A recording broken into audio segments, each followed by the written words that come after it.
জামায়াতের কর্মীরা জাল ভোট দেওয়ার প্রস্তুতি নিচ্ছেন বলে গুরুতর অভিযোগ তুলেছেন ঢাকা মহানগর দক্ষিণ যুবদলের সদস্য সচিব রবিউল ইসলাম নয়ন। বুধবার নিজের ফেসবুকে দেওয়া এক পোস্টে এমন দাবি করেন তিনি।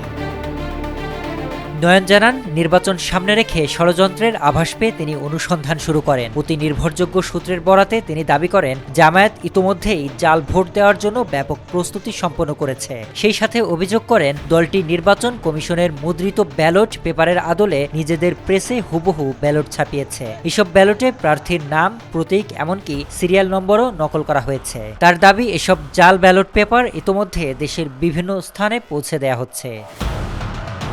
এই যুবদল নেতা আরও বলেন, এর আগেও ঢাকা বিশ্ববিদ্যালয়ের ডাকসু নির্বাচনে নীলক্ষেত থেকে হুবহু ব্যালট ছাপানোর নজির ছিল, যা এবার জাতীয় নির্বাচনে আরও বড় পরিসরে প্রয়োগের পরিকল্পনা করা হচ্ছে।